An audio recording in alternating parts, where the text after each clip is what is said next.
Welcome everyone, bienvenidos.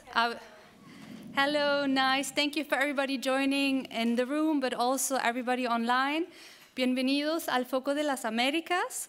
We're very happy to have you all joining us. We will switch between English and Spanish, just so you know, for your convenience. And I'm very happy and excited to open the first session on communities and partnerships for sustainable urban systems. And I just wanted to share also for everybody that you can scan the QR code here for interpretation in both English and Spanish. Así que todos pueden elegir el idioma en el que se sientan más cómodos y hay interpretación. Bueno, muchas gracias por unirse con nosotros hoy. Primero quisiera introducir a Tania Páez, que estoy muy honorada de presentar a Tania, la jefa de división interina de la División de Agua y Saneamiento del Banco Interamericano de Desarrollo.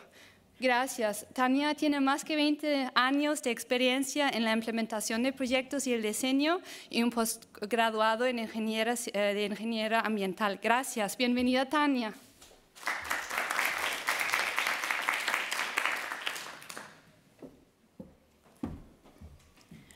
Muchas gracias. Good morning or afternoon, depending on where you are right now. It is a pleasure to welcome you to the first session of the Focus on the Americas at the Stockholm International Water Institute World Water Week 2025. It is an honor to be, for me, the first time in the week with so many distinguished international experts, leaders, and stakeholders committed to the sustainable management of our shared water resources. I'd like to extend a special welcome to our colleagues who have traveled from all over the world to join us here in Stockholm. Your presence underscores the vital importance of our sector in the Americas. Ahora voy a cambiar a español, ya que además de contar con su presencia aquí, nos acompañan muchos colegas en la región de Latinoamérica. Quisiera agradecer a nuestros socios en este viaje que iniciamos ya hace 10 años. Hemos recorrido un largo camino y debemos estar orgullosos de que nuestro trabajo conjunto ha posicionado a nuestra región como parte de la solución a los mayores desafíos mundiales en la materia de agua y saneamiento. Les voy a contar un poquito de la sesión que estamos empezando hoy. Las ciudades de América Latina y el Caribe deberían de estar a la vanguardia de la acción climática, siendo los centros urbanos responsables de alrededor del 70% de las emisiones de gases de efecto invernadero a nivel mundial. Estas mismas ciudades acumulan más del 80% de las pérdidas provenientes por desastres naturales relacionados con eventos climáticos extremos. Y los pronósticos, todos sabemos que no son alentadores. Se proyecta que la tasa de urbanización en nuestra región alcance el 89% para el 2050. Se espera además que el efecto de isla de calor urbana aumente las temperaturas en las ciudades más grandes entre 3 y 8 grados, lo que exacerbará las vulnerabilidades, en particular para las poblaciones más vulnerables. La compleja interacción entre el cambio climático, la urbanización y los recursos hídricos exige enfoques innovadores, adaptados a nuestras realidades e inclusivos para la prestación y gestión de los servicios de agua y saneamientos urbanos. En esta sesión mostrará enfoques de vanguardia en planificación adaptativa para servicios de agua, estrategias de cambio de comportamiento para la conservación de agua e innovaciones tecnológicas para fuentes de aguas urbanas vulnerables. Nuestro objetivo es fomentar el intercambio de conocimiento, inspirar estrategias viables y promover esfuerzos colaborativos que puedan transformar nuestros centros urbanos en modelos de ciudades resilientes al clima. En el tema de la sesión se alinea muy bien con el enfoque de la Semana Mundial del Agua en soluciones, acuerdos, financiamiento y nuevas tecnologías para promover la acción climática en las Américas. Este año, los socios del programa de Foco en las Américas han identificado 4 ejes que se explorarán a través de sesiones híbridas abiertas a las cuales todos están invitados durante estos 3 días. Hoy, la primera es hoy, comunidades y alianzas para sistemas urbanos sostenibles. Aquí veremos estrategias para ciudades resilientes con enfoques en financiamiento y la participación comunitaria. Gracias nuevamente por acompañarnos. el eje 2, relacionado con a la renovación, renovando el agua mediante soluciones basadas en la naturaleza. Este es un panel sobre restauración de ecosistemas, recarga de acuíferos y reutilización del agua, mañana a las 4 p.m. de hora Estocolmo. El tercer eje, que estamos retomando el tema que se trató en la Semana Mundial del Agua del año pasado, se llama El futuro de los ecosistemas compartidos en la gestión del agua. Esto abarca temas relacionados a la gestión de cuencas transfronterizas mediante tecnología y la cooperación. Este es mañana también a partir de las 2 p.m. hora Estocolmo. Y por último, el cuarto eje, no menos importante, financiación del agua en la era del cambio climático. Soluciones de inversión público-privada y sostenibilidad económica. Los esperamos el pasado mañana, o sea, el miércoles a las 4 p.m. Nuevamente, gracias por participar en el Foro de las Américas. Esperamos aportar ideas y voces diferentes para explorar un futuro mejor mediante servicios de agua y saneamiento sostenibles, resilientes e inclusive para todos. Thank you.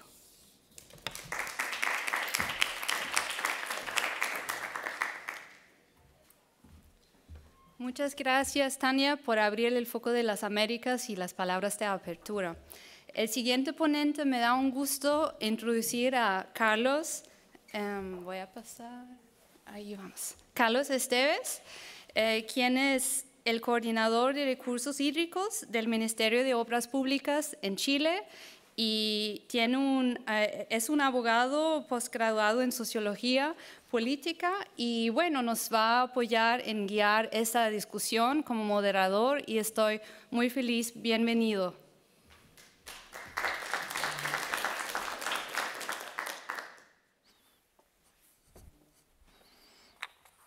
Muy buenas tardes. One question for the audience. How many in this room speak English and do not speak Spanish? 1, 2, 3, 4. Okay, 5 over there. But you have the translation here, yeah? The system. You have to bring your own headset, which I didn't think to do. And download an app. Yeah. I am very sorry, I'm going to speak in Spanish, but we will try, all of us, to do it slowly, so it will be easy for the translation and for you. Lo primero es presentarme. Mi nombre es Carlos Esteves y efectivamente soy el coordinador del área hídrica del Ministerio de Obras Públicas, lo que suena raro, pero el Ministerio de Obras Públicas allá es como un Ministerio de Obras Públicas y aguas. Porque tiene 4 importantes instituciones vinculadas con el agua. Es como se va asimilando poco a poco a la realidad de los Países Bajos, donde hay un Ministerio de Infraestructura Pública y aguas, por un lado. Señalarles que hoy va a ser como un panel bien interesante porque va a estar compuesto por 4 tiempos distintos, pero complementarios. En el primer tiempo, en el primer panel lo va a moderar, coordinar Mark, que está aquí, Mark Lamberdish, que es de la Organización de Estados Americanos, de la OEA, y es el jefe de la División de Energía y Cambio Climático en la OEA. En ese primer panel, el énfasis va a estar puesto en los glaciares y básicamente en Latinoamérica. El segundo tiempo le va a tocar moderarlo a Ann Huber, científica senior del Instituto del Ambiente y también de aquí de Estocolmo, ¿no? Sí, del Instituto del Medio Ambiente del Estocolmo. Y se conversará, entre otras cosas, con un énfasis en la relación de lo urbano y lo periurbano e incluso la ruralidad. Luego tendremos un tercer tiempo con One Drop. Aquí va a estar Tania, Tania Bachón, que es la directora senior de Innovación e Impacto Social de One Drop,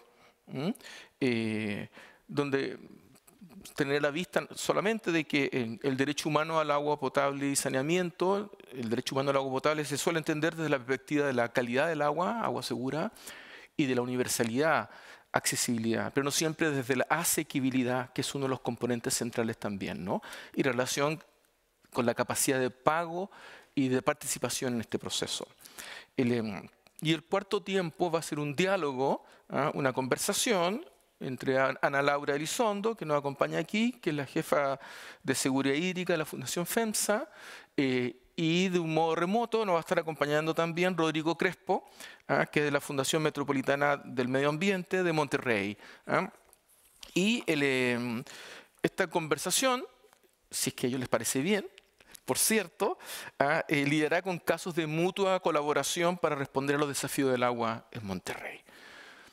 4 palabras, un par de minutos quizá, para abrir y ayudar a los que vienen luego. Lo primero es contar que la sesión de hoy busca poner su acento en aquellas características de la estrategia de la gestión urbana del agua, que promueven la inclusividad, la adaptabilidad al cambio climático y el cambio global en general, el cambio incluyendo aquí el cambio de los modelos económicos, cambios demográficos y, por cierto, los efectos del cambio climático, como dije, y también a la innovación. Y todos sabemos que progresivamente la población mundial tiende a un crecimiento por densificación y por concentración en urbes. En el caso de América Latina, como en muchos países del sudeste asiático, se tienden a generar mega urbes, grandes experiencias metropolitanas. No sé, en México, aquí hay algunos que son de México. Ciudad de México, a esta altura de la vida, ¿cuántos tendrá? ¿20 y tantos millones o ya llegamos a 30 millones? No lo sé. 23 millones de personas, que puede ser un país completo, en una ciudad. Entonces, un desafío fundamental aquí es resolver el crecimiento necesario de estas ciudades con la sostenibilidad ambiental, y con la sostenibilidad ambiental del cual la ciudad es parte. Y quizá uno de los principales desafíos de la economía circular del agua radica aquí, en nuestras ciudades, partiendo por la dignidad de quienes la habitan. Entonces quisiera ahora, si les parece bien, invitar a Mark, ¿dónde está? Mark Lambridge, para que él a su vez trabaje con el panel que corresponde. Mark, por favor.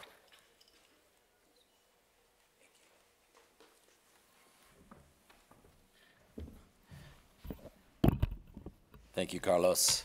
It's a pleasure to be with everyone today, and thanks to the conveners for this group of sessions. What we've tried to do here is put together some what we hope will be interesting, provocative sub-panels to really dive in deeper onto the topics today. And for this first sub-panel, for which I am a moderator, we're going to tackle the topic of glaciers.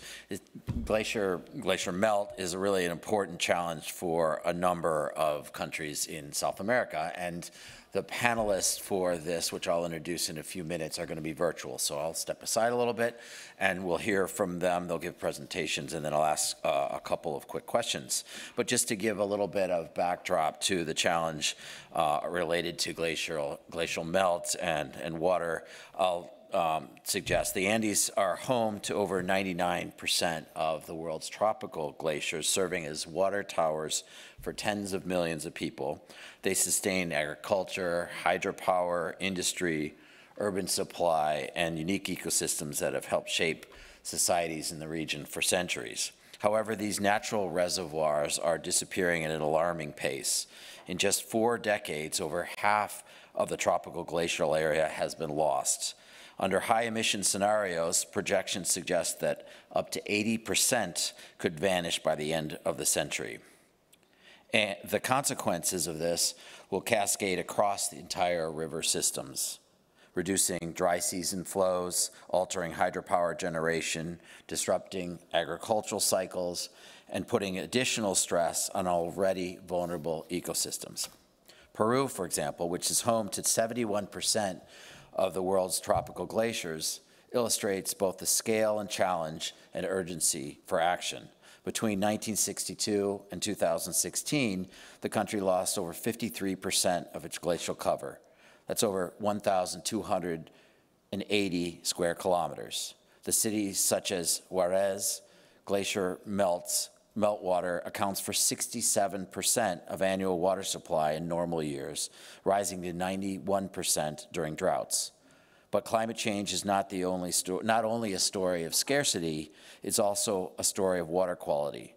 As ice retreats, newly exposed mineral formations accelerate acid rock drainage, releasing heavy metals into rivers and threatening public health, increasing treatment costs and compromising urban resilience. These dynamics are not unique to Peru. From La Paz to Quito, glacial-dependent cities of the Andes face this double threat: declining supply and increasing contamination risks. Addressing this requires multilateral governance that can connect science, regulation, financing, and local participation.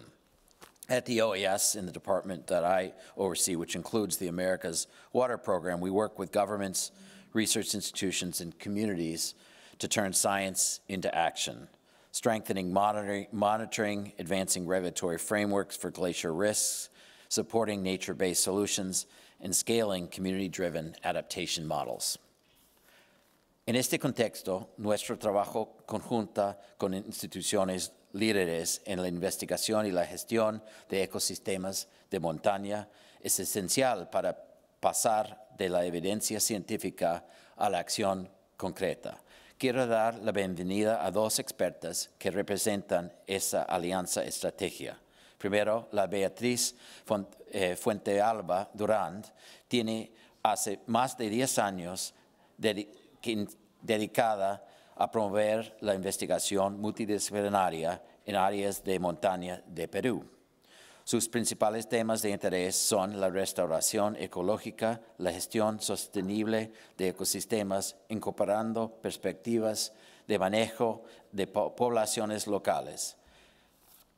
Y la doctora Carolina Adler, científica ambiental y geográfica, con una trayectoria que embarca tanto a la investigación como la práctica en los sectores públicos y privados. Es directora ejecutiva de la Iniciativa de Investigación de Montañas, MRI, como sus siglas en inglés. Ahora voy a pasar a las preguntas y volver a inglés. Dr. Fuentealba, para comenzar, ¿cuál es el impacto que genera el drenaje ácido de roca en las poblaciones locales? Y una segunda pregunta, ¿qué alternativas existen para atender a esta problemática? Doctora Fuentealba, por favor. Buenas tardes a todos. Un gusto poder estar de manera virtual con ustedes presentando. Voy a compartir un ratito pantalla para mostrarles algunas fotos. Denme un segundo.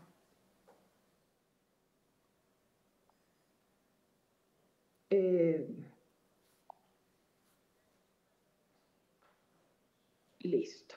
Muchas gracias. Lo primero, agradecer a la OEA por la invitación y por tener esta oportunidad de compartir con ustedes brevemente la experiencia que tenemos en el Instituto Nacional de Investigación en Glaciares y Ecosistemas de Montaña en el Perú.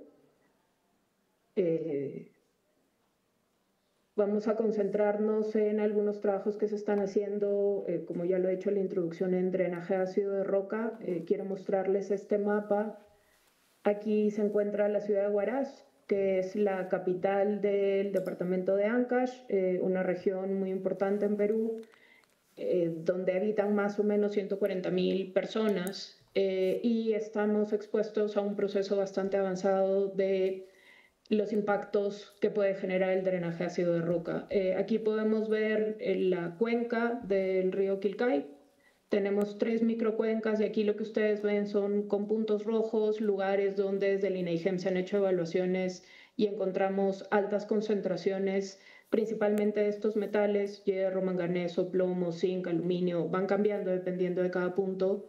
Y son 3 microcuencas que se juntan en un solo río y llega a Huaraz. Entonces, la empresa de agua potable en este momento solo puede sacar agua de esta microcuenca que se llama Cojup. El problema aquí está siendo acelerado básicamente por la exposición de la roca en la parte alta, que tiene una alta concentración de piritas. El retroceso glaciar deja expuesta estas rocas y los procesos de meteorización naturales en las rocas y esta exposición a oxígeno hace que se acidifiquen las aguas. En las partes altas, por lo tanto, tenemos sitios como este. Esto así se ve el drenaje ácido de roca. Esta agua que viene de los glaciares está altamente acidificada. Tenemos reportes de pH cercanos a 3, lo cual es extremadamente bajo, por eso se llama drenaje ácido. Eso libera ácidos que son sumamente fuertes, y todas estas concentraciones de metales hacen que no sean saludables ni para las personas, ni como agua de riego, ni para que lo consuman los animales, además de los altos impactos que pueden generar en nuestros ecosistemas, ¿no? Aquí tienen otra vista y fíjense cómo estas manchas, que son la demostración de que está habiendo procesos muy avanzados. En procesos iniciales el agua se ve en realidad transparente, no tienen estos colores. Esto es demostración de altas concentraciones de hierro. Y estas aguas se juntan con ríos que pueden tener aguas normales y empiezan en este proceso de acidificación. Entonces, uno de los problemas que tenemos es que ya estamos detectando en la parte alta de esta laguna, que es Palcacocha, como les digo, esta es la principal zona que provee agua a Huaraz. Se están empezando a identificar indicios de inicios de generación de este drenaje ácido de roca, y si esta agua queda contaminada, como entenderán, esta población que depende del agua que viene de la parte alta, vamos a estar, yo vivo en Huaraz, entonces estamos en una situación un poco crítica. Entonces, desde INAIGEM, además de estar haciendo estudios para poder identificar cuáles son los riesgos, cómo está el proceso, estamos haciendo evaluaciones de impacto en estas microcuencas. A ver, solamente para explicarles, este es un área natural protegida y en el área natural protegida no hay grandes actividades extractivas ni nada que pueda generar estos problemas con el agua, y en estas partes tenemos mucha población rural que se dedicaba tradicionalmente a la agricultura y que ahora están teniendo que cambiar de rubro debido a que esa agua no se puede utilizar, y por supuesto se están viendo desplazados hacia la ciudad de Huaraz o otras ciudades aledañas. La situación dentro de Huaraz está siendo relativamente controlada por la empresa encargada de la prestación de agua potable y la exploración de soluciones basadas en la naturaleza, porque hay una serie de soluciones más desde la ingeniería, se basan en sistemas de biorremediación. Acá hay un pequeño ejemplo promovido por una ONG local que se llama el Instituto de Montaña, en una comunidad campesina que sufre esta misma situación, con pozos de sedimentación y con el uso de especies como Juncus, que lo que están haciendo es biorremediar, es decir, capturan los metales y ayudan a limpiar un poco el agua. Desde el INAIGEM estamos explorando con nuevas especies que puedan tener esta característica de biorremediación, pero además se está haciendo un fuerte énfasis en bacterias que pueden ser la tecnología y la innovación más importante para poder acelerar estos procesos de sedimentación y además de bioacumulación de estos metales, para poder lograr que estas aguas no sean tan ácidas y que puedan ser por lo menos utilizadas para la producción. Beatriz, perdón, Beatriz, como tú no estás en el salón y estoy mirando a la tarjeta roja, entonces quizás se puede terminar ahora o prontito para seguir con Carolina. Gracias. Justo estaba por decir que, dado el tiempo, con esto concluía la pequeña experiencia que queríamos mostrar de parte de Huaraz, y muchísimas gracias. Gracias, Beatriz. Now I'm going to turn to Dr. Carolina Adler, Executive Director at MRI, real quickly. Based on the evidence from the IPCC AR6 and discussions of mountain futures, what are the implications of glacier retreat in mountain systems for water security and adaptation in downstream urban centers, and what role should the scientific community play in translating that knowledge into concrete actions? Thank you very much for the invitation to speak virtually as well. Greetings to everyone in Stockholm and online. I would like to also thank the organizers for the invitation extended to join in. Just to answer those questions, perhaps I will start by recapping what were the key conclusions from the sixth assessment of the Intergovernmental Panel on Climate Change, which had a particular cross-chapter paper dedicated to mountains, in which we summarize 4 key risks that we see manifesting for these particular ecosystems around the world. The first one is on people and infrastructure. They are at risk from hazards such as landslides and floods. The second key risk pertains to livelihoods and the economy from changing water resources, and I will come back to this second key risk in a moment. The third one is on ecosystem change and species extinction, especially those that are endemic to mountain ecosystems and that are cold adapted to certain elevations. And the fourth key risk it pertains to intangible losses and the loss of cultural values, which is something that we are seeing also reported not only in the literature, but also in many other forms of media and in social media in particular, relating to glacier retreat as well. So on the key risk of water resources, if we zoom into the Andes region, for instance, we concluded that there, based on the evidence that we assessed, there is a very high risk to livelihoods and the economy from changing water resources. And this is particularly the case with scenarios shifting from 1.5 degrees to 2 degrees. We are well on track, unfortunately, to go beyond 1.5 degrees. So these risks are becoming scenarios that we need to be taken into account in planning for the future. This is particularly the case for regions that experience today water resources that are changing, particularly in seasonally high dependence on snow and glacier melt. And this pertains to arid and semi-arid zones in the Andes in particular. But overlaying this, of course, is other factors, as Beatriz also highlighted in her input, that related to water use and other non-climate related issues that also affect not only water availability, but also the quality and how it's used. There is limited governance and integrated management on water resources. There are power and gender inequalities and level of disruption of local community practices that also contribute to making these risks more severe. One area that was summarized in the chapter for Central and South America in the Working Group 2 contribution of the IPCC report summarized that the impacts of climate events in urban water supply, drainage, and sewer infrastructures are more frequently reported also for these regions. So this is something to consider. What we've been seeing since the IPCC report, which came out in 2022, is a lot of new studies that look at this intersection between the social economic aspects of how ecological change also affects this, the accessibility of water in these regions. For instance, one very interesting study on the role of livelihood assets in shaping water security in mountain regions was recently published this year in Environmental Research Letters by Randy Munoz and his colleagues.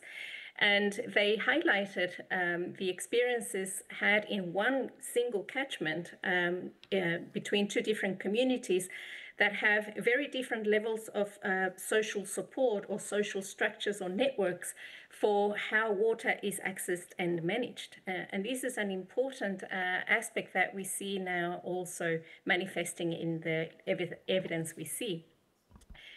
The other key interesting aspect that they report on is how farmers in certain lower catchment areas have shifted towards cultivating more water intensive crops such as flowers, and which begs the question, where is the demand for such flowers also come from? And this is largely in urban centers and in other parts of the world that also through their demand create the impacts associated with increased water use.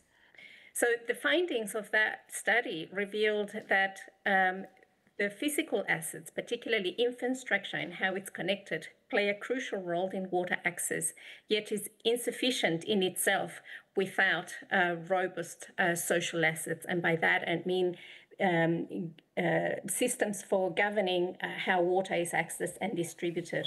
What role do the locals and those that use water have in how that water is allocated and distributed?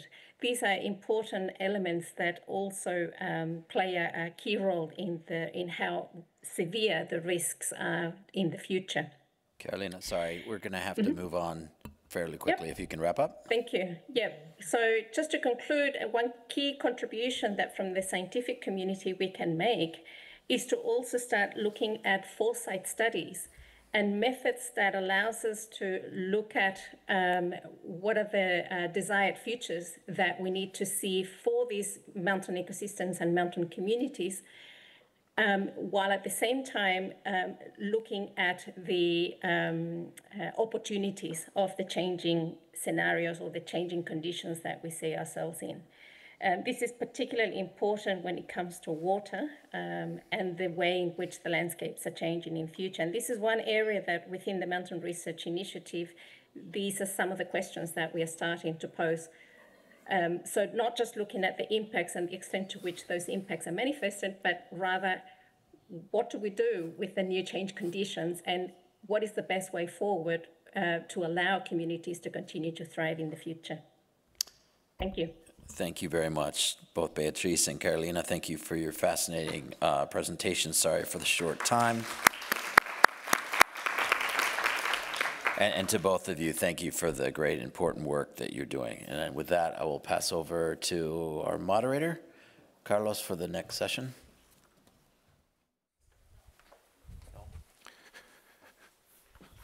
Moderador expreso en este momento, Annette está aquí. Venga, Annette, por favor. Es la científica senior del Instituto de Ambiente Estocolmo y aprovechamos de agradecer una vez más a Carolina y a Beatriz y Marc por lo que nos han presentado. Por favor, adelante. Y tú, Annette, presentarás a su vez a los miembros del panel. Gracias. Thank you. Forgive my lack of Spanish. I'm really proud to be here, and this is an incredibly important topic. As the prior speaker just mentioned, things are changing. And I would argue, actually, they're changing in ways that we profoundly cannot predict. We've always had deep uncertainty, but we're entering a phase of deep uncertainty unlike anything we've ever seen. I said this in the prior session, but when I talk to my son, not about the fact that this is the hottest summer, the hottest August, the hottest day, this is the coolest day, coolest summer, coolest month of August. This intense rainfall that you see, Texas, you name it, China, you're going to see more intensity. You see those wildfires that brought smoke from Canada to where we live in Boston? For 5 days, it was unsafe to go outside. There will be more of that. And so the topic of this whole conversation for me is incredibly urgent. And I don't think there are simple answers. What we'd like to do in this session, or our sub-part of the session, is tell stories. Tell stories about how we are managing in this crisis in the context of urban cities and utilities and the surrounding peri-urban areas. So it's my pleasure to introduce my boss, Laura Forney, who is the Water Program Director for the Stockholm Environment Institute.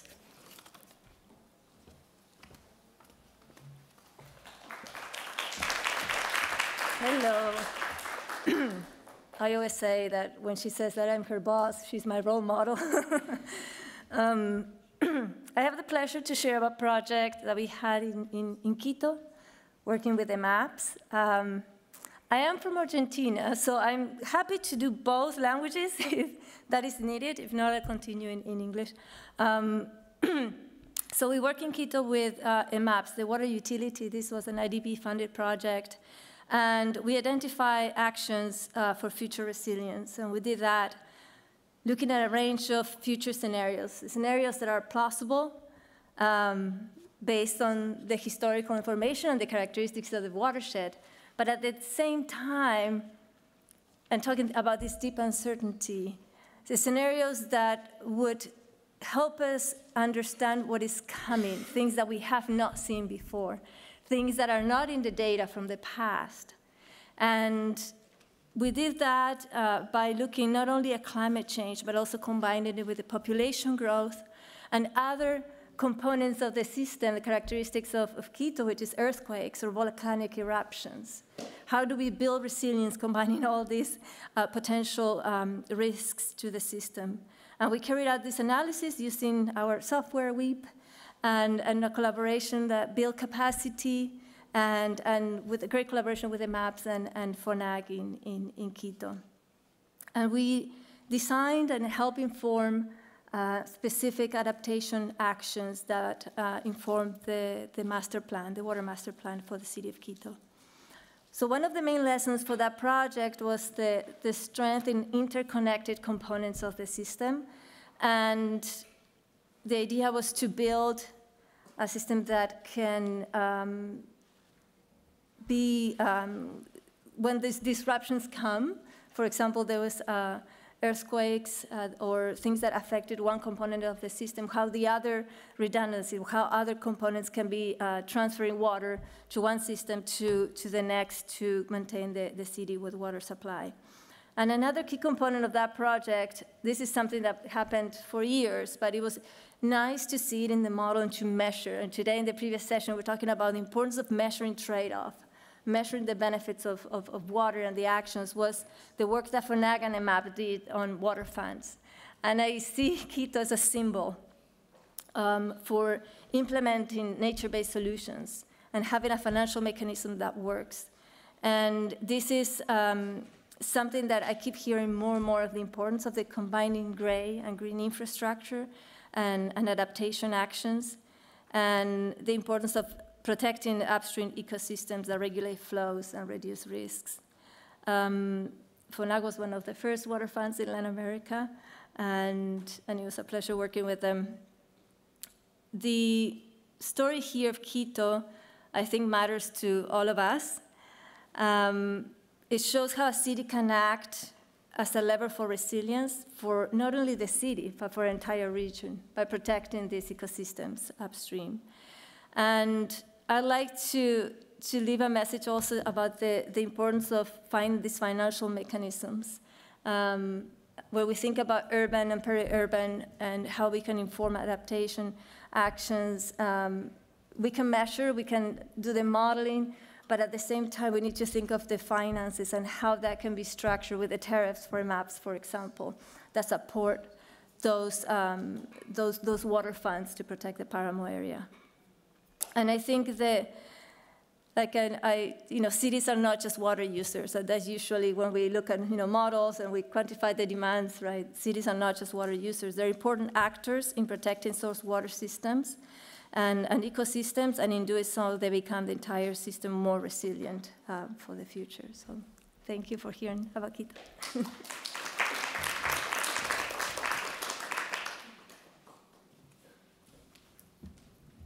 Thank you, Laura. I think this theme of redundancy is going to be increasingly important as we go forward and face the climate crisis. It's my pleasure to introduce David Yates, who's with the National Center for Atmospheric Research and also an SEI affiliate. And he's going to bring us to the north part of the Americas. David. Thanks, Annette. I assume you guys can hear me okay. Always a little bit odd talking to a screen without seeing the participants. So hopefully it's working okay. David Yates, I'm, again, as Annette said, a scientist at the National Center for Atmospheric Research, but also have had the privilege of being an associate of SEI for many years and helping with WEEP advance it. When our colleague at SEI, David Perky, brought this to my attention and said that the peri-urban landscape I immediately thought of my own home, which is shown there in the center, where Colorado is the rightmost box there in North America, in the U.S. And the theme that I thought of is, I call it unseen or unrealized hazards. And I'm just going to, again, to Net's point, this is talking about peri-urban and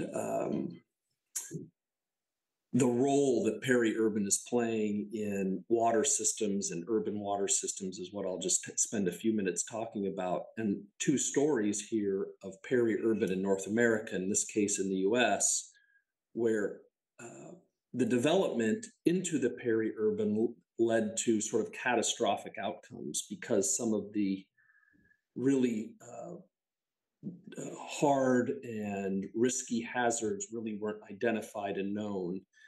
I don't know if I advance to the next slide. I don't know how that works, as that can be, thank you. So the first example I'm gonna just show is talk about my own home, which is in the Colorado, it's called the Colorado Front Range. And in both cases, really, I'm talking about the semi-arid Southwest. And just showing a slide here, this is the Front Range of Colorado. This is the city of Boulder back in the 1800s, and you can see that the landscape is, very semi-arid. The biomass is not pronounced, but that's the natural environment. And really, over the last 100 years, if we advance to the next, I'll just go to the next picture. There, in many places in the southwestern US, the expansion met the harvesting and the collection of water and its movement into places that water could be used. And this really is represented in many of places in the southwestern US, call it the peri-urban expansion. In the US, we call it the suburbs. The development of the suburbs, talked about the movement into the urban places in many places in the Western US, it's movement out of the urban places and the development of these peri-urban zones or the suburb. And so in, this example that I'll just briefly show in Colorado, this movement of water from places of wet to places of dry meant the expansion of populations into the peri-urban zone, and I'll call it this slow creep hazard that took almost 100 years to generate or create. And if you just go to the next slide, the next one, this is today in that same place. So most of the vegetation here is non-native. And so what's happened over the course of, again, the last 100, 150 years in the peri-urban spaces in North America, particularly in the Southwest, in the semi-arid zones, biomass has accumulated. And while we think that we are prepared for the hazards associated with that transformation, in some cases we haven't been. And if you just go to the next one, then this is two years ago, because of this biomass accumulation over the last 100 years and people moving into these peri-urban zones and the development, this is where the urban water story comes in, because in North America, firefighting is one of the key determinants of the capacity of urban water systems. So this is a place where this hazard of wildfire was not really thought of, and at the scale that it happened in. There was no amount of firefighting could have protected these communities, and it was catastrophic. So again, kind of my theme or my idea here this afternoon is thinking of peri-urban and call it the unforeseen hazard. And if you go just to the next one, of course, this one is probably more well known in California. And in some ways, it's almost the exact same story, but at a different scale. And that's in California. The South Coast also is a peri-urban expansion where you have, again, back in the 1800s, we don't have this kind of landscape that's evolved over the last 100 years. So here's the transfer through the LA aqueduct of water into the South Coast of California. This hazard was much well known because California knew that they needed to reduce the biomass, but it's really hard politically, culturally, and socially to do that. And it led to if you go to the next slide, again, the requirements in both places of needing firefighting capacity to being the determinant of the urban water, capacity. See there if you just go back one there, that was in California, there was I'm sorry, David, you have like 30 seconds. Yeah, this is my last one. This was the result of that, right? This transformation of the landscape into this peri-urban zone, creating these unknown or unseen hazards. Thanks. Thank you, David. Yeah, it's so true. I mean, as somebody who's been a water planner for utilities myself for many years, I never really thought or imagined the scale of these wildfires. So last but not least, we have Sandra Valencia, who's with RTI, and will talk to us about Colombia. Over to you, San.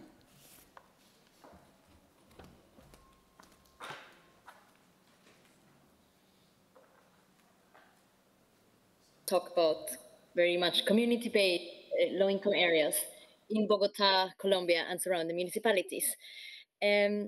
So we've already heard a little bit about peri-urban areas from David and from Laura, but let me just highlight that peri-urban territories are where rural landscapes and urban expansion meet, creating this dynamic, sometimes uneasy mix. And a complex picture. In my research, I found different types of settlements next to one another. On one hand, you have rural farmers who face shrinking agricultural land, polluted irrigation canals, and because of changes in land use plans, which change from rural to urban expansion, they actually lose legal access to irrigation and their agricultural activities become illegal. And they also may not have secure water rights. This loss often generates conflicts with incoming urban populations who bring different land uses and water demands. Next to them or co-inhabiting, you get informal settlements or those that are not granted legal status for developing housing. And here, families frequently lack regular access to safe drinking water and depend on tanker trucks or precarious connections. Although in Bogota and in Colombia, there has been significant progress in regulation. And in Bogota, for instance, all population, regardless of status of housing, have the right to a minimal level of drinking water. However, the bigger gap here is on the disposal of wastewater. Wastewater is usually discharged and treated, and here the peri-urban landscape really becomes an important actor in this because the discharged water is disposed into former irrigation canals. So what farmers used to use for irrigation, that becomes the wastewater ditches, and that's what you see on the picture. And that, of course, compounds contamination and increasing flood risk for both the new and the long-standing residents, which also that's part of the conflicts that creates between traditional rural farmers and the new incomers, informal settlers. Then you also have formalized and subsidized housing developments present a different but equally consequential challenge. Despite these areas being legal or being legalized, some have been formalized after starting informally, many are located in risk-prone areas, and water and sanitation services are often underdeveloped, underscoring how formalization alone does not solve vulnerability when planning and infrastructure lag behind urban expansion.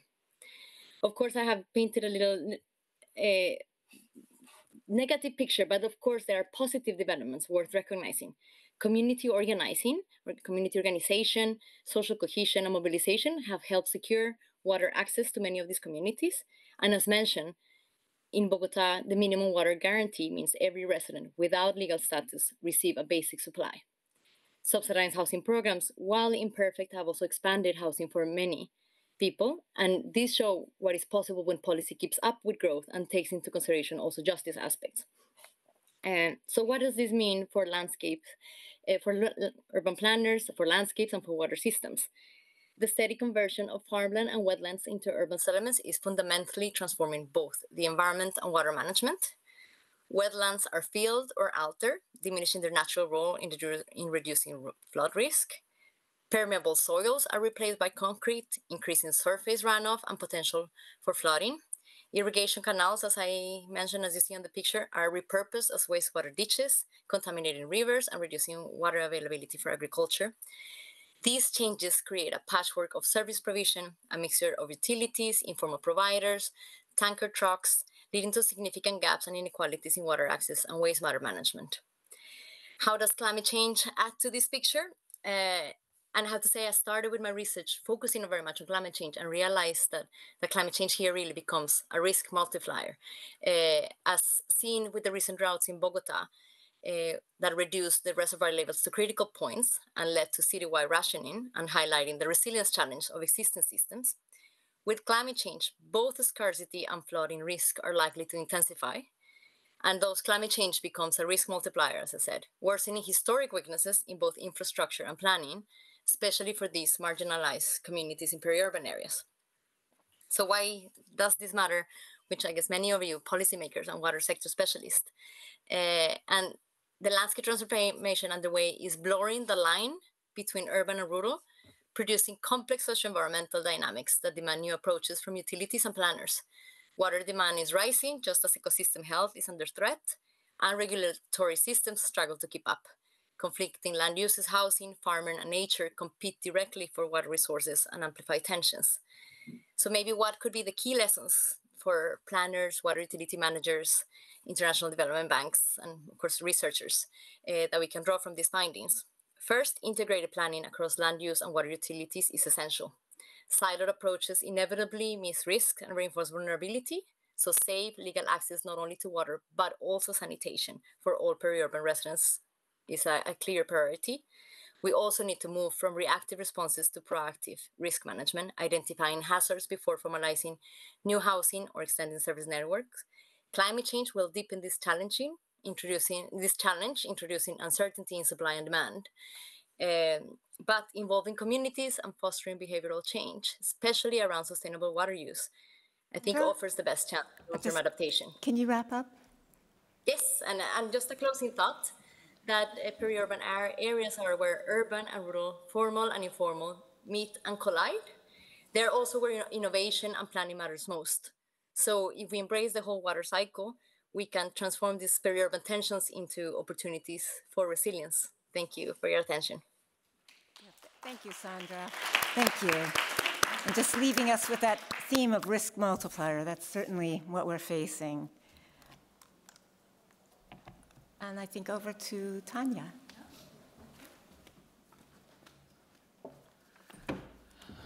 Looks like we are staying in Colombia. So I'm going to tell a story. It's an afternoon of stories. It's a good thing at this hour of the day. I know for many of you it's been a long day.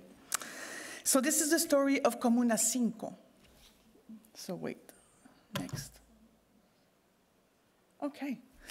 This project was implemented by Plan Colombia. It was done within a larger program called Lazos de Agua, which means water links in English, whose conveners were Coca-Cola, the FEMSA Foundation, the IDB, and One Drop Foundation as the strategic implementing partner. The story focuses on San Andrés de Tumaco, a coastal town in the Nariño department of Colombia. This is near the Ecuador border. While the project was implemented both in rural and urban areas, our story zooms in on Comuna 5, one of Tumaco's most densely urban sectors. Tumaco is a region marked by chronic violence and instability. Once a place of refuge for people fleeing rural violence, Tumaco's population has grown quickly and rapidly, far beyond what its urban infrastructure, and namely its water system, was capable to support. Water scarcity in Tumaco is not just about shortages, it's about injustice. In Comuna 5, some families receive water only every 15 days. I should say that this in the past, though. You'll understand. Those who can afford it have adapted by buying large storage tanks and electric pumps. And so when the water flows, they collect most of the supply, leaving a few drops for those who don't have the chance to have those, those materials. The result is that families without pumps are left with barely a trickle, while those with better equipment collect most of the supply. I just said that. The imbalance has intensified social tensions and widened the gap between households, of course. Water has become a source of division and resentment. The poor quality and inconsistency of water services have severely eroded public trust in Aguas de Tumaco. Aguas de Tumaco is the service provider. It's a private entity that is working under the supervision of the municipality. Many residents feel abandoned and angry. In response to the system's failures, some families have resorted to illegal water connections, which also leads to contamination, further degrading the supply and forcing people to rely on expensive bottled water to just make sure that they are drinking safely.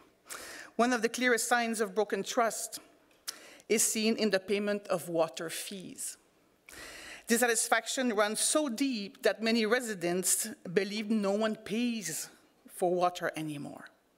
Whether true or not, this perception fuels a culture of non-payment, which in turn reduces the utility's ability to improve the service, trapping the community in a vicious cycle of poor service, mistrust, and deteriorating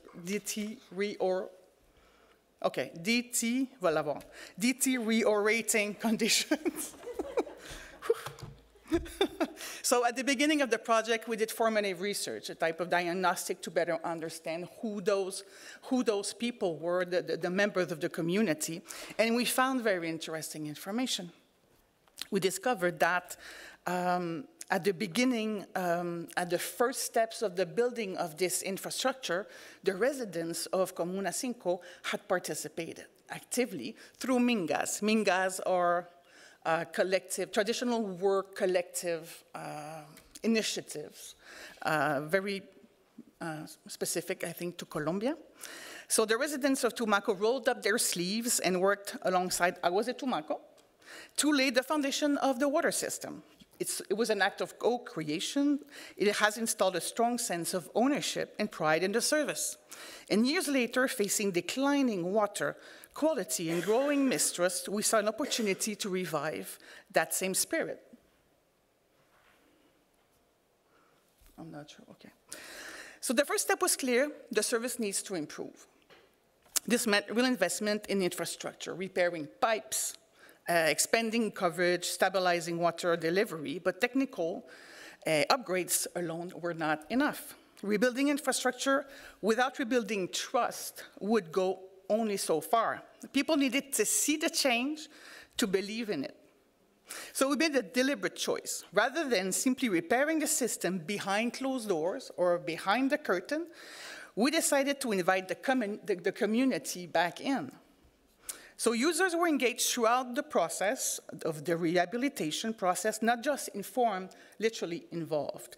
They visited the water plant, they asked questions, they sat down at the same table as Aguas de Tumaco in the municipality of Tumaco. They saw problems where they were, and they witnessed improvement firsthand. The visibility sparked conversations. Word spread organically. Things were finally being repaired. The project became something shared again, something that belonged to them. The rehabilitation wasn't just about pipes and pumps. It was about territory, reaching more households, making service more consistent, and reinforcing the idea that water, once again, could be a shared good, not a source of inequality. By tapping into the community's past commitment and renewing their role in shaping the system, the project planted seeds of trust and collective resilience. So in Comuna 5, I'm going to cut a bit my thing because I know time is running. In Comuna 5, both the payment of water tariff and the management of the water system falls predominantly on men. So the question was clear. How do we mobilize the men who hold influence over the system, both as decision makers and gatekeepers? Our answer was put together a group of leaders who would take the responsibility of mobilizing the broader community. This is what we did. To spark the community energy, we went beyond meetings and workshops. Okay? We turned infrastructure rehabilitation into a cultural moment with storytelling, festive markets, and we create a momentum to act and to make sure that people would shift from intention to action. We also, there was a group of men who decided, they are neighbors, they are friends, they are dads, and they decided to put a video to mobilize the rest of the community. Okay? They understood the influence they held, not just as water users, and they also understand that in Tumaco, music speaks louder than mandates because it's a cultural marker, literally. And they wanted to use music as, not to instruct, but to inspire. So the video, the narrative of the video works on the deeper level. It's activating emotional triggers that resonate within the community. Pride in caring for one's home and family, image of fathers as providers, the recognition from friends and neighbors who see and respect their efforts, the warmth of a family response that is positive and that reinforces their role as fathers. And also the sense that change is possible because it's already happening. So it was not just a video, it's a cultural act, it's created by, for, and with the community. This is what we call social art. It's a testament that of what is possible when ownership, solidarity, and creativity come together in service of something bigger. Before I show you the video, at the heart of this effort was a deeper transformation, moving from a culture of yo no pago, I don't pay, to a culture of yo cuido, I care. And I care goes way beyond I pay. By placing the community at the center of the process, research, dialogue, celebration, creation, we were not just fixing a broken system, we were nurturing a new culture of collective care, responsibility, and trust. So I'm gonna play a little piece of it. What you will see is you might not relate to the video, and that's normal because you are not the intended audience, of course. But what you will see is data-driven, it's community-led, and it's art-based. Whoops. Oh, the result of the intervention, which lasted a year and a half, was that the payment of tariff fees went from 8% to 42%. Do I have to push again? No. ¿Qué hago con...? Gracias.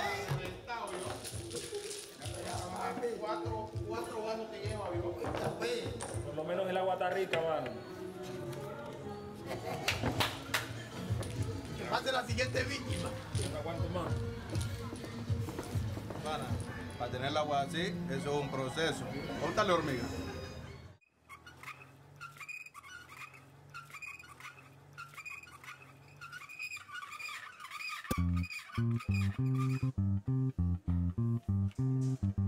Antes pasaba trabajo llenando huecos para poderme bañar.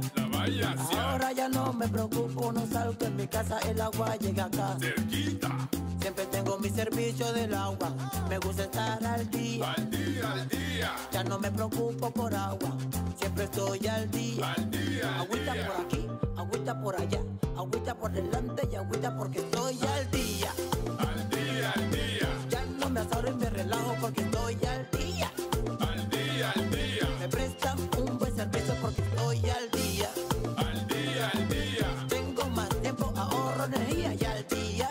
Al día, al día. Pues la motobomba ya nos mantiene encendida. So this lasts like, yay! Pega, esa música pega. So it lasts like 3 minutes and something. If you want to see the complete video, just come and see me. I'll give you the information. Thank you.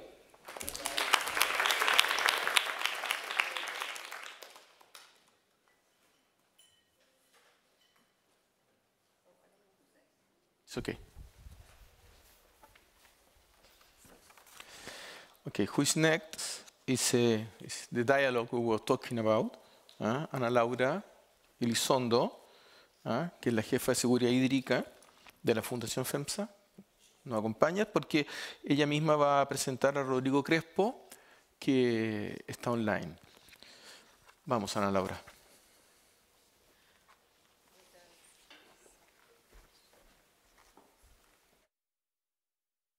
Pues muchas gracias, Carlos, y buenas tardes a todos.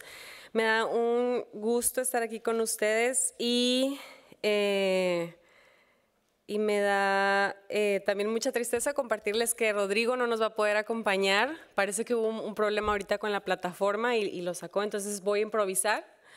Se supone que esto iba a ser un conversatorio entre él y yo, platicándoles de dos proyectos que estamos realizando en Monterrey. Pero bueno, vamos a aquí yo les voy a poder platicar de estos dos proyectos.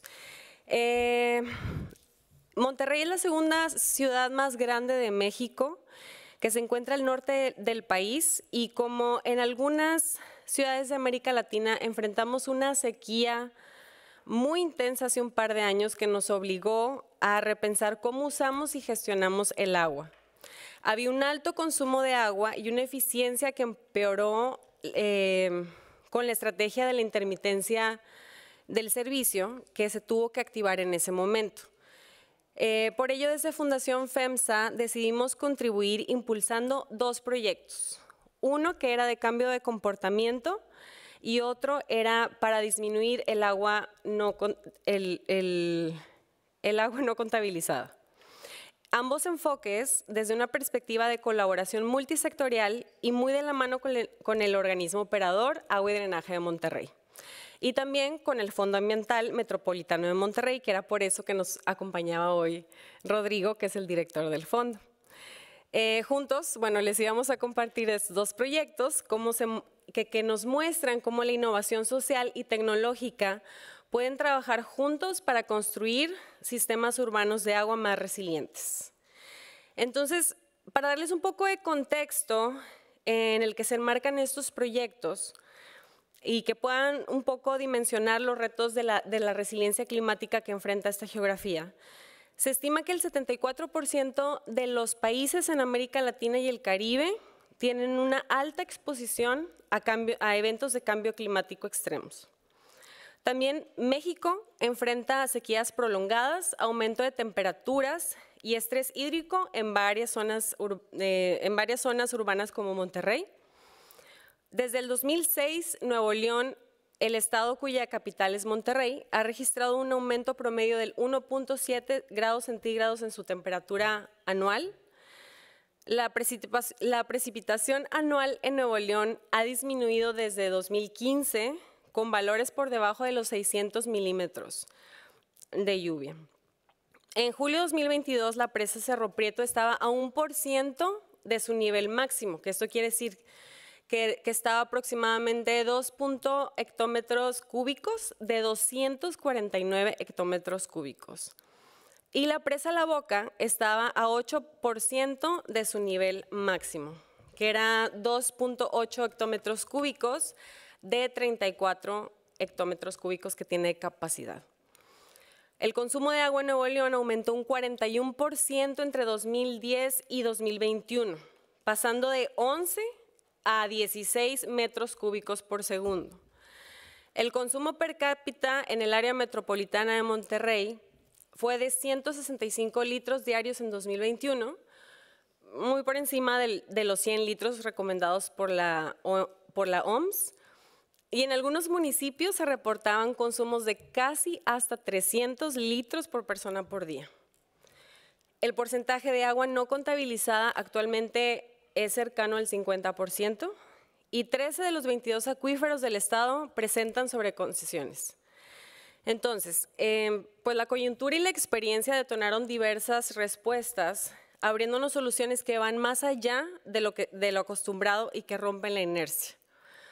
Entonces, bueno, les voy a contar ahora un poco sobre cómo se diseñó y en qué consistió el programa piloto que hicimos de cambio de comportamiento junto con Agua y Drenaje de Monterrey y los resultados que obtuvimos. El proyecto se basa en la economía del comportamiento, que busca influir en microdecisiones que hacemos todos los días mediante empujones o nudges en inglés, y se diseñaron intervenciones que apelan a las normas sociales, a mensajes personalizados, comparaciones entre usuarios y herramientas físicas como kits de ahorros. Todo esto con el objetivo de reducir el consumo de una forma voluntaria y sostenida. Aplicamos 5 intervenciones durante un periodo de 5 meses y la selección de los hogares se llevó a cabo mediante un sistema de selección aleatorio a partir de 2 criterios. Primero, analizamos el registro del consumo de todos los registros y tomamos, que nos compartió el organismo operador, e identificamos los de mayor consumo. Después depuramos esa base eliminando las cuentas de usuarios no domésticos que correspondían a la industria y a los establecimientos comerciales, con el fin de aislar únicamente a los hogares.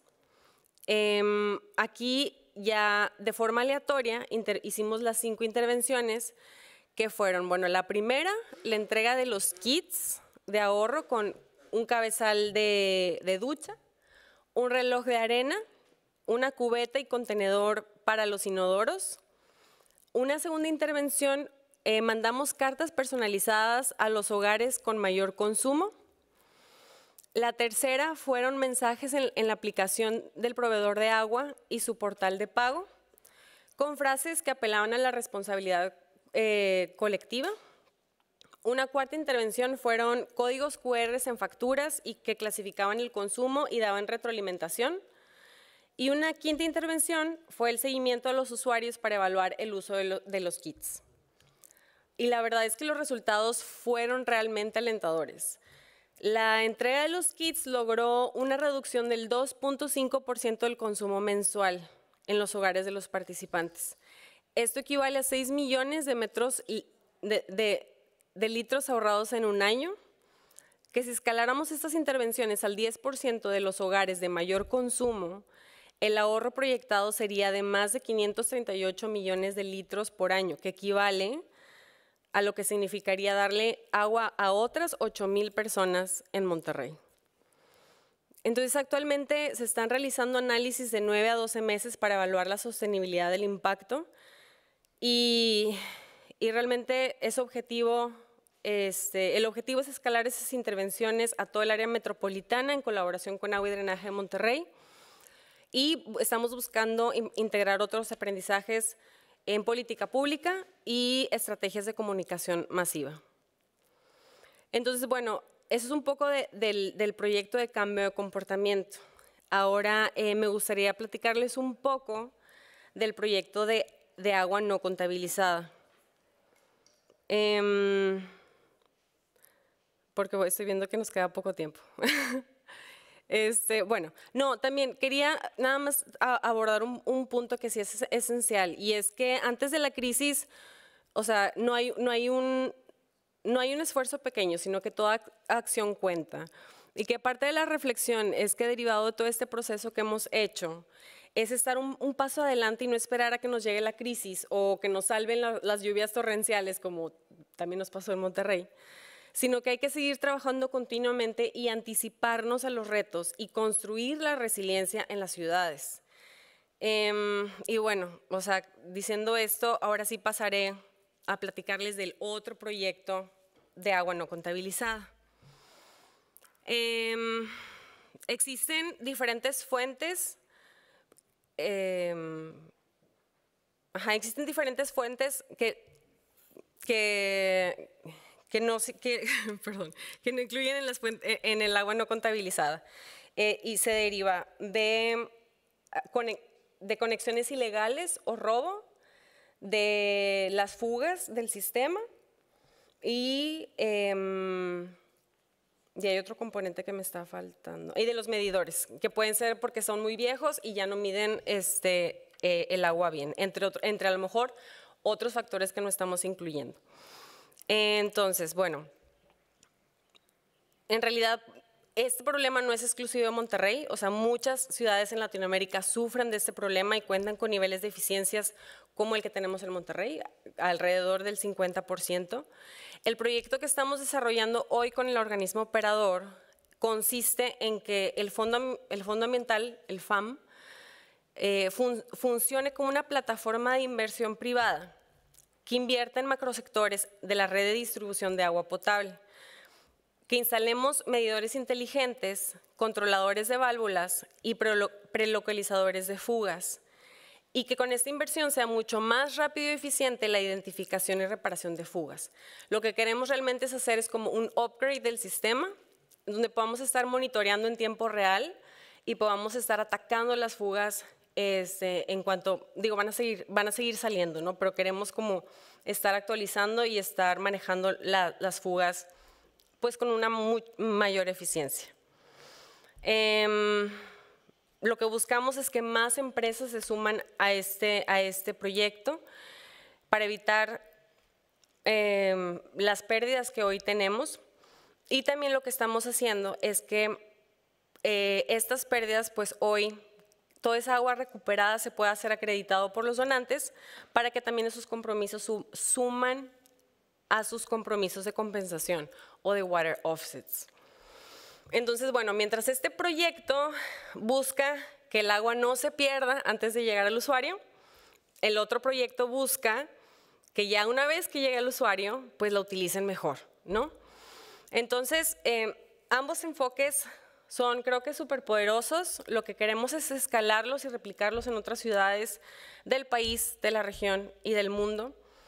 La resiliencia no solo se construye con infraestructura, necesitamos entender cómo piensan las personas, cómo actúan las personas, bueno, las instituciones, las empresas, el gobierno, porque realmente se requiere de un esfuerzo colaborativo. Y necesitamos de conocimiento científico para identificar las mejores soluciones con datos, y así como también necesitamos tecnología adecuada que nos permita tomar mejores decisiones, detectar fugas y operar con mayor eficiencia. La combinación de innovación conductual y tecnológica es realmente clave para enfrentar estos retos hídricos urbanos de una manera sostenible y equitativa. Y bueno, de estos ejemplos me gustaría que se llevaran la siguiente reflexión. Y cuando combinamos la ciencia de comportamiento con la tecnología, no solo optimizamos sistemas, creamos una cultura hídrica. ¿Qué otras soluciones creativas podrían surgir si ponemos a las personas en el centro de la innovación hídrica? Muchas gracias.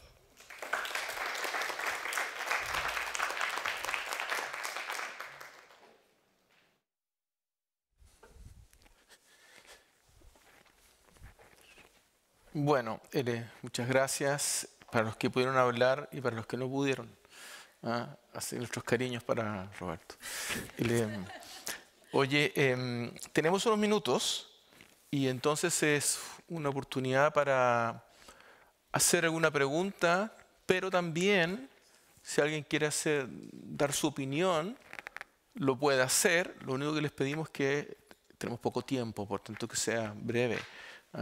Pero opiniones, reflexiones, preguntas. Si son preguntas, identifique a quién va la pregunta y vamos a pasar a la otra de manera tal que el identificado se vaya preparando y venga para acá, ¿no? A ver cómo está el espíritu libertario ahora. Yo no voy a leer ninguna pregunta prehecha que me hayan pasado. Así que estamos por allá.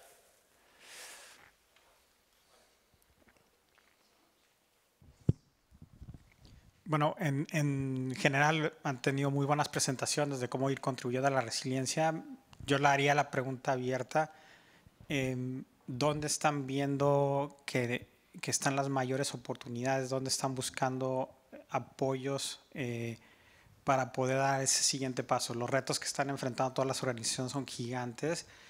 ¿Qué sería si tuvieran como una wish list que pudieran pedir? ¿Qué les habilitaría? ¿Cuáles son las cosas que identifican como las cosas que les ayudarían a avanzar más rápido en sus trabajos? Y ahí abierta a quien quiera. Y tú mismo, Carlos, le pasas el micrófono a quien levante la mano y quiera como responder, o pasarla para allá. Sí. Y se presentó Carlos. Carlos Hurtado, Fundación FEMSA. Muy bien, gracias. Gracias, Eduardo Vázquez, del Fondo de Agua de la Ciudad de México. Y gracias por las presentaciones. Me voy a poner aquí atrás para no dar la espalda. Creo que la pregunta a la mesa y a los ponentes, más una reflexión es, todas las problemáticas y retos que presentaron claramente tienen un mérito en sí mismo, pero un enfoque de resiliencia tiene que ser integral. Entonces creo que parte del reto que nosotros estamos enfrentando en centros urbanos, independientemente de la escala, pensaría, y creo que abro la discusión, tiene que ver cómo integrar en un modelo sistémico todo este tipo de atención de problemáticas.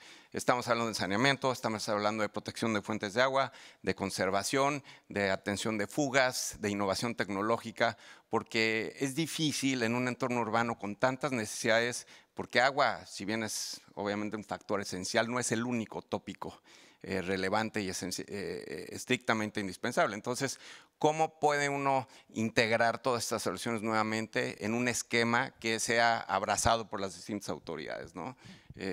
Porque no, con una sola no se resuelve un enfoque de resiliencia. Por ahí creo que sería una pregunta, reflexión. Sí, muchas gracias. Y mientras alguien te levanta la mano para que le pase el micrófono, señalar que toca un punto central, porque hemos hablado tantas veces de gestión integral del recurso hídrico, y justamente lo que se requiere es no olvidarse que hay un enfoque de cuenca en la conversación y en la discusión, y también en las propuestas. A veces son propuestas que están tan acotadas en el territorio que uno olvida quizá este enfoque sistémico que se necesita y que es no solamente de cuenca, sino que naturalmente es intersectorial, pero también ya no es ni siquiera interdisciplinario, es transdisciplinario.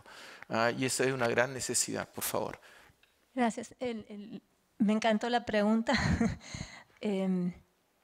porque bueno, lo que vimos en el proyecto de Quito, pero también en otro proyecto de Urban Wash, trabajamos con ANET, financiado por USAID, es cómo está fragmentado un poco, ¿no? Las empresas de agua hacen sus análisis, sus estudios, y después tenemos los ministerios o la gente que maneja las cuencas hacen otro, ¿no? Y es un poco cómo los water utilities o las empresas de agua pueden estar en el centro de esas discusiones y por eso lo que decía, como ser un lever, no ser esa palanca que ayude y viendo que estás trabajando en fondos de agua, ¿no?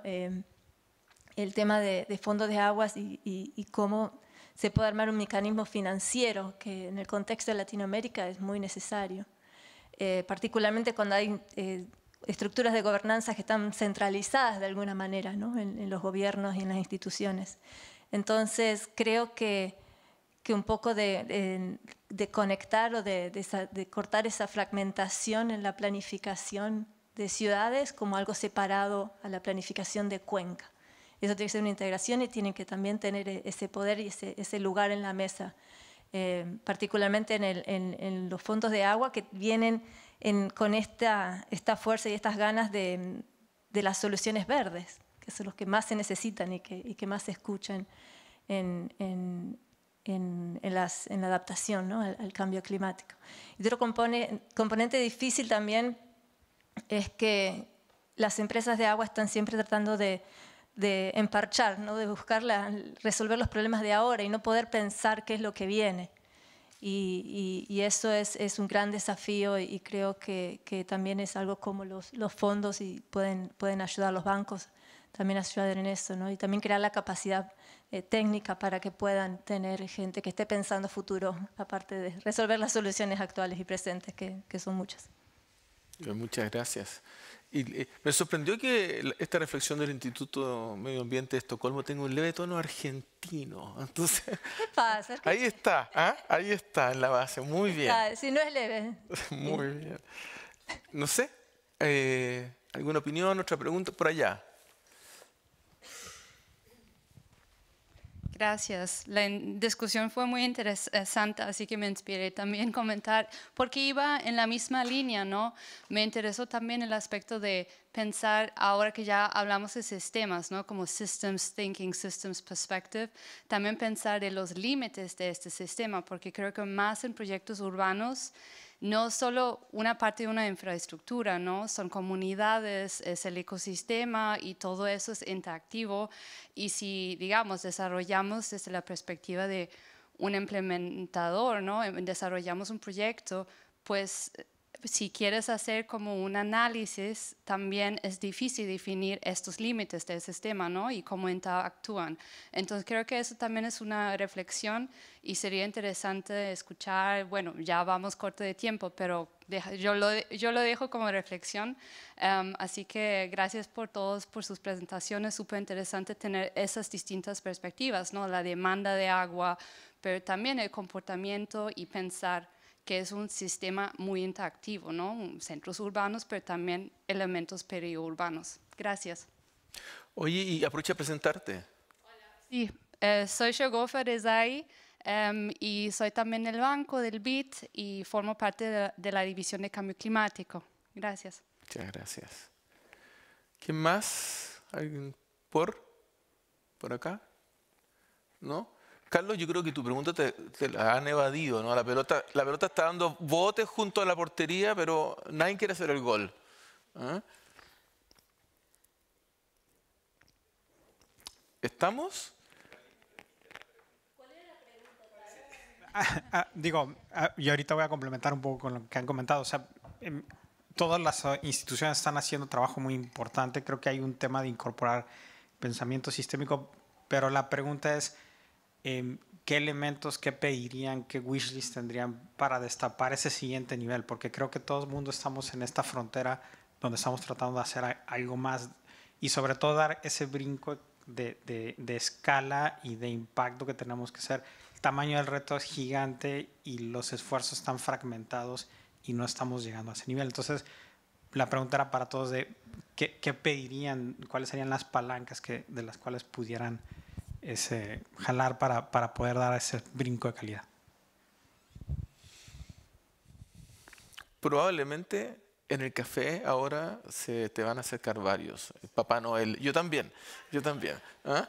Y ya estamos dando por terminado y agradecer a todos los que han expuesto y a todos los que han estado participando en el día de hoy. Muchas gracias.